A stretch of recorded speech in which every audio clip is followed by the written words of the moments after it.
आपको 200 साल पहले गांधी दिखता है, 400 साल पहले औरंगजेब दिखता है कि गलत हुआ था, लेकिन आज जो गलत हो रहा है वो नहीं दिखता है। आज बोलो पाकिस्तान कब्जा कर ले, है मौका आज भी दिख रहा है नहीं, लेकिन आपको दिखेगा 200 साल पहले का गांधी। सोचिए 1882 में जो व्यक्ति इंग्लैंड पढ़ने जाने की औकात रखता होगा, हैसियत रखता होगा, इतना बड़ा व्यक्ति जो इंग्लैंड पढ़ने गया हो, जिसका वकालत का फीस इतना ज्यादा हुआ हो, आधी धोती पहन के पूरी जिंदगी बिता दिया। यारी पूछेगा मोदी जी ढापा बोल के आगे, तो बस आइस पाइस बोल के चला, लाहौर में जाके आइस पाइस आइस पाइस।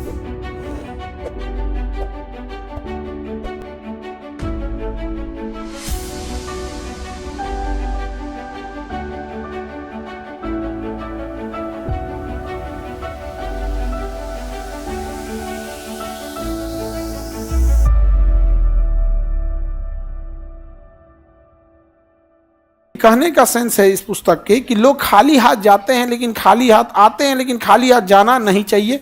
हम खाली हाथ तभी जाएंगे जब स्वयं के लिए काम करें, अपने लिए काम करें। लेकिन अगर हम जन कल्याण के लिए करेंगे तो हमारे न रहने के बाद भी जीवन हमारा जीता रहेगा।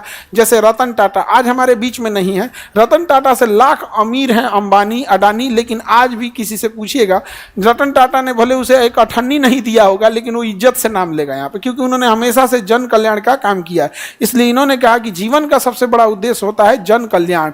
और यही कारण है कि अशोक सम्राट महान थे इसलिए लोग नहीं याद करते हैं, कलिंग लड़ाई लड़े थे इसलिए नहीं याद करते थे, बल्कि अशोक ने जो उसके बाद मानवता के लिए काम किया, जन कल्याण के लिए काम किया, जिसने अशोक सम्राट को अशोक महान बना दिया था, यही महात्मा गांधी को सबसे ज्यादा प्रेरित किया था। जिस कारण महात्मा गांधी, सोचिए 1882 में जो व्यक्ति इंग्लैंड पढ़ने जाने की औकात रखता होगा, हैसियत रखता होगा, आज आप में किसी की इतनी पैसा नहीं है ना कि इंग्लैंड घूमने चले जाइए। तनी घरे पूछिएगा ना, पापा गर्मी की छुट्टी में इंग्लैंड घूमने जाएं, आइस मार मारेंगे ना तुमको, आइस मार मारेंगे, बुखार उतर जाएगा तुम्हारा। यहाँ पे तुम लोग को छुट्टी के नाम पे नानी घर घुमा दिया जाता है, बस काम खत्म, उससे ज्यादा नहीं। सोचिए वो 1882 में चले गए थे कहाँ पे पढ़ने, इंग्लैंड पढ़ने चले गए थे।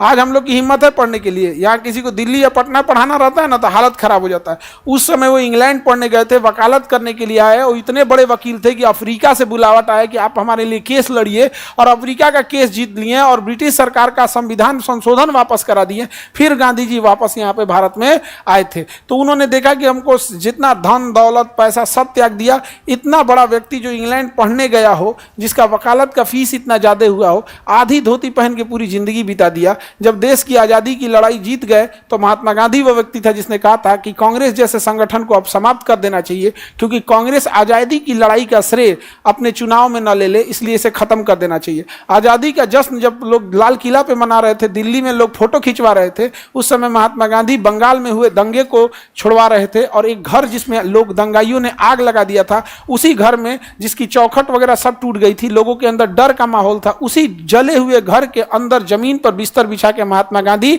15 अगस्त 1947 को जब देश आजाद हुआ था तो उस पर जले हुए मकान में सोया था, जहां पर किसी कैमरे की नजर नहीं गई होगी, कोई मीडिया नहीं देखा होगा। और आज की जनरेशन गांधी पे सवाल उठाती है तो लगता है कि देश का जो दुर्दशा है ना, ये ऐसा ही, ये लोग ऐसा ही बैल बुद्धि वालों के लिए है, नहीं समझे। आपको 200 साल पहले गांधी दिखता है, 400 साल पहले औरंगजेब दिखता है कि गलत हुआ था, लेकिन आज जो गलत हो रहा है वो नहीं दिखता है। आज बोलो पाकिस्तान कब्जा कर ले, है मौका आज भी दिख रहा है नहीं, लेकिन आपको दिखेगा 200 साल पहले का गांधी। बोलो आज कब्जा कर सकते हैं नहीं, मौका तो मिला था, ढापा बोल के चला है, आइस पाइस आइस पाइस आइस पाइस आइस पाइस। मोदी जी का अभी बचपना खत्म नहीं हुआ, बताइए आइस पाइस खेल रहे हैं, 56 मिलीमीटर का सीना लेकर। चुनाव के लिए काम हो गया, किसी अन्य राज्य में चुनाव है क्या, बिहार में चुनाव है, एक और बिहारी पूछेगा मोदी जी ढापा बोल के आगे, तो बस आइस पाइस बोल के चला है, लाहौर में जाके आइस पाइस आइस पाइस।